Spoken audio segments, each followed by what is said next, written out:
Hi friends, welcome to Tunes of Life. അപ്പോൾ ഞാനിന്ന് ദേവിയെക്കുറിച്ച് എനിക്കറിയാവുന്ന കുറച്ച് കാര്യങ്ങൾ ഷെയർ ചെയ്തുകൊണ്ട് ഒരു വീഡിയോ ഇടും എന്ന് ഇതിനു മുമ്പ് പറഞ്ഞിരുന്നു. 1-2 സബ്സ്ക്രൈബേഴ്സും എന്നോട് അങ്ങനെ ആവശ്യപ്പെട്ടിരുന്നു. ഇത് എന്നെക്കാൾ കൂടുതൽ നല്ല രീതിയിൽ ഈ കഥയൊക്കെ അറിയാവുന്ന ആൾക്കാർ തന്നെയായിരിക്കും എൻ്റെ സബ്സ്ക്രൈബേഴ്സ് എന്നുള്ള നല്ല ബോധ്യം എനിക്കുണ്ട്. എന്നാലും ഞാൻ പറയുമ്പോൾ എൻ്റെ വാക്കുകളിൽ കൂടി കേൾക്കാൻ ആഗ്രഹിക്കുന്ന 1-2 അല്ലെങ്കിൽ 3 പേർ അല്ലെങ്കിൽ അതിലും കൂടുതൽ പേർ ഉണ്ടാവും എന്നുള്ള ഒരു ആഗ്രഹമുണ്ടല്ലോ എല്ലാ മനുഷ്യർക്കും. അപ്പോൾ അതാണ് എന്നെ വീണ്ടും ഈ കഥ പറയാൻ പ്രേരിപ്പിക്കുന്നത്. പിന്നെ ദേവിയെക്കുറിച്ച് എത്ര പറഞ്ഞാലും നമുക്ക് തീരില്ല. അപ്പോൾ ഞാൻ ആ കഥയിലേക്ക് വരികയാണ്. അപ്പോൾ കാവേരി, ഈ കഥ എന്ന് പറയുന്നത് ഏകദേശം 2000 വർഷം പുറകോട്ടുള്ള ഒരു കഥയാണ്. സംഘകാലത്തിലാണ് ഈ കഥ നടക്കുന്നത്. തമിഴ് ഇതിഹാസ കാവ്യമായ ഇളങ്കോ അടികൾ രചിച്ച ചിലപ്പതികാരത്തിലെ കണ്ണകി എന്ന വീരനായികയുമായാണ് നമ്മുടെ ആറ്റുകാലമ്മയുടെ കഥ ബന്ധപ്പെട്ടിരിക്കുന്നത്. കാവേരി പൂമ്പട്ടണത്തിലെ ധനികനായ ഒരു വ്യാപാരിയുടെ മകളായിരുന്നു കണ്ണകി എന്ന് പറയുന്നത്. വിവാഹപ്രായമെത്തിയപ്പോൾ അദ്ദേഹം കോവലൻ എന്നൊരു ആളിനെ കണ്ണകിയെ വിവാഹം ചെയ്തു കൊടുക്കുന്നു. അവർ സസുഖം ജീവിച്ചു വരവേ ആ നാട്ടിൽ തന്നെയുള്ള മാധവി എന്ന ഒരു നർത്തകിയുമായി കോവലൻ അടുപ്പത്തിലായി കുറച്ച് ദിവസങ്ങൾക്കകം തന്നെ തൻ്റെ കൈവശമുള്ള സ്വത്തും പണവും ധനവും എല്ലാം മാധവിക്ക് എഴുതി നൽകുകയും ചെയ്യുന്നു. ഇങ്ങനെ എഴുതി നൽകി പിന്നെ കൊടുക്കാനൊന്നുമില്ല എന്ന് മാധവിക്ക് ബോധ്യം വന്നപ്പോൾ മാധവി കോവലനെ തെരുവിലേക്ക് വലിച്ചെറിയുകയാണ്. പിന്നെ മറ്റൊരിടത്തേക്കും പോകാൻ വഴിയില്ലാതെ കോവലൻ സ്വന്തം ഭാര്യയുടെ അടുത്തേക്ക് വരുമ്പോൾ പാതിവൃത്യത്തിൻ്റെ മുഖമുദ്രയായ കണ്ണകി കോവലൻ്റെ തെറ്റുകൾ ക്ഷമിച്ചുകൊണ്ട് സ്വന്തം ജീവിതത്തിലേക്ക് കോവലനെ വീണ്ടും ജീവിക്കാൻ ഒരു അവസരം കൂടി കൊടുക്കുന്നു.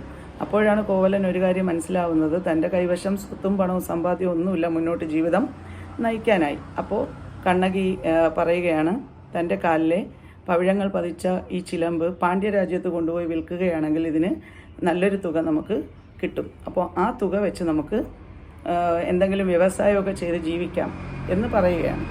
ഈ ആഗ്രഹപ്രകാരം കോവലൻ പാണ്ഡ്യരാജ്യത്തേക്ക് ചിലമ്പുമായി നീങ്ങുന്നു. ചിലമ്പ് കൊണ്ടുപോയി കാണിക്കുന്നത് അവിടുത്തെ ഒരു പാണ്ഡ്യരാജാവിൻ്റെ തന്നെ കൊട്ടാരം തട്ടാനെയാണ്. അപ്പോൾ ഈ സമയത്താണ് പാണ്ഡ്യരാജാവിൻ്റെ റാണിയുടെ ചിലമ്പ് കാണാതാവുന്നത്. അപ്പോൾ ഈ കൊട്ടാരം തട്ടാൻ പറയുകയാണ്, ഇത് രാജാവിനെ ധരിപ്പിക്കുകയാണ് ഈ കോവലൻ കൊണ്ടുവന്ന ചിലമ്പ് റാണിയുടെ ചിലമ്പ് തന്നെയാണെന്ന്. അപ്പോൾ മുൻവിധികളൊന്നുമില്ലാതെ ഇത് ശരിയാണോ തെറ്റാണോ എന്ന് പോലും ആലോചിക്കാതെ തത്സമയം തന്നെ കോവലനെ വധശിക്ഷയ്ക്ക് വിധേയനാക്കുകയാണ്.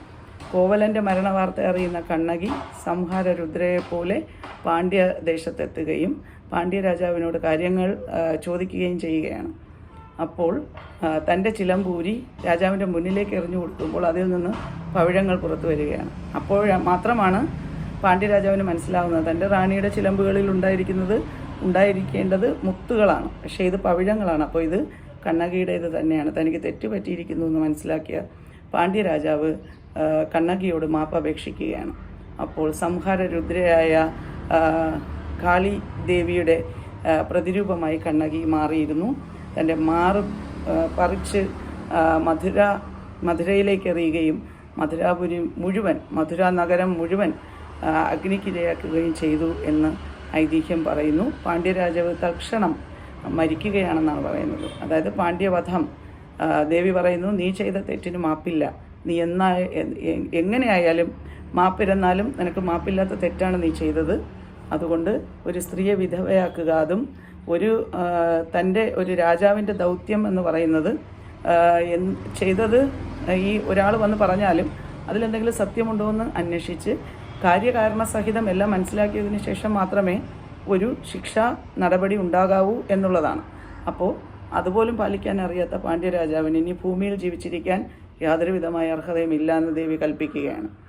അങ്ങനെ പാണ്ഡ്യരാജാവിൻ്റെ വധം കഴിഞ്ഞ് മധുര മുഴുവൻ അഗ്നിക്കിരയാക്കിയപ്പോൾ മധുരയുടെ നഗരദൈവമായ മധുര മീനാക്ഷി ദേവിയുടെ അഭ്യർത്ഥന പ്രകാരം ദേവി മധുരയ്ക്ക് നൽകിയ ശാപം പിൻവലിച്ചുകൊണ്ട് നേരെ കൊടുങ്ങല്ലൂരിലേക്ക് യാത്രയായി.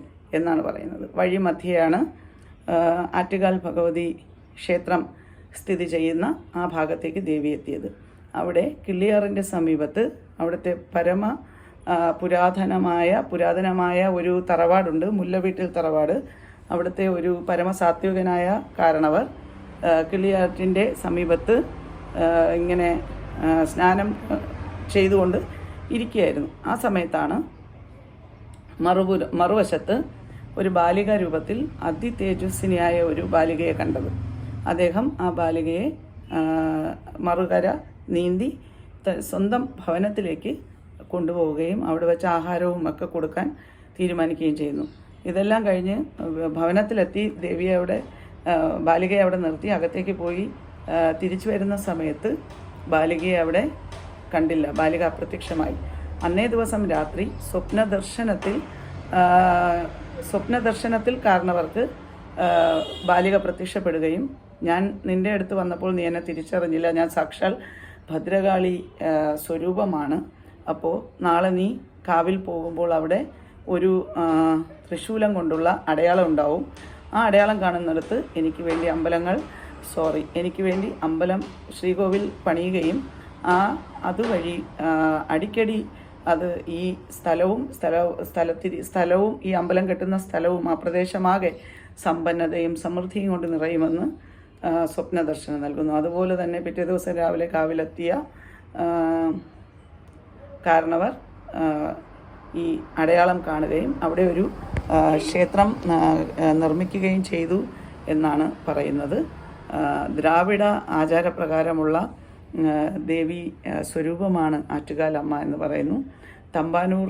തമ്പാനൂരിൽ നിന്ന് ഏകദേശം 3.5 കിലോമീറ്റർ സഞ്ചരിച്ചാൽ നമുക്ക് ആറ്റുകാൽ ഭഗവതി ക്ഷേത്രത്തിലേക്ക് എത്താം. അപ്പോൾ ഇവിടുത്തെ പൊങ്കാലയും അതുപോലെ തന്നെ മറ്റുള്ള സ്ത്രീകളുടെ ശബരിമല എന്നറിയപ്പെടുന്ന ഈ പുണ്യസ്ഥലത്തേക്ക് ആയിരക്കണക്കിന് ഭക്തരാണ് വന്നുകൊണ്ടിരിക്കുന്നത്. അപ്പോൾ എല്ലാവർക്കും, എൻ്റെ ഓരോ ഫ്രണ്ട്സിനും, എത്താൻ കഴിയുന്നവർക്കും പൊങ്കാലയിടാൻ കഴിയാത്തവർക്കും ഏവർക്കും ഹൃദയത്തിൻ്റെ ഭാഷയിൽ ഞാൻ പ്രാർത്ഥനയും ആശംസയും അറിയിക്കുകയാണ്. അപ്പോൾ ആറ്റുകാൽ അമ്മയുടെ തിരുനടയിൽ എത്താൻ കഴിയാതെ പ്രാർത്ഥിക്കുന്നവർക്കും അതിൻ്റെ പുണ്യം ലഭിക്കുമെന്നാണ് പറയുന്നത്. നമ്മളുടെ ഓരോ ഈ ആറ്റുകാൽ അമ്മയെക്കുറിച്ചുള്ള കഥകൾ പറയുന്നത് കേൾക്കുന്നവർക്ക് പോലും അതിൻ്റെ പുണ്യം ലഭിക്കുമെന്ന് വിശ്വസിക്കുന്നു. ഇത് ഒരു വിശ്വാസത്തിൻ്റെ ഭാഗമാണല്ലേ. ഓരോ പ്രാർത്ഥനയും എന്ന് പറയുന്നത് നമ്മുടെ മനസ്സിൻ്റെ ഒരു വിശ്വാസത്തിൽ അധിഷ്ഠിതമായ കാര്യമാണ്. വിശ്വാസമില്ലാത്തവരെ സംബന്ധിച്ചവർക്ക് ഇതിൽ 100 തരത്തിലുള്ള പ്രശ്നങ്ങളുണ്ടായിരിക്കും. പക്ഷെ വിശ്വസിക്കുന്നവർക്ക് എന്നും വിശ്വാസമാണ് നമ്മളെ നയിക്കുന്നതല്ലേ. അപ്പോൾ ആറ്റുകാലമ്മയുടെ പേരിൽ എല്ലാ പേർക്കും ഒന്നുകൂടി ഹൃദയത്തിൻ്റെ ഭാഷയിൽ ആരോഗ്യ സൗഖ്യം നേരുന്നു. സർവമംഗളമാംഗല്യേ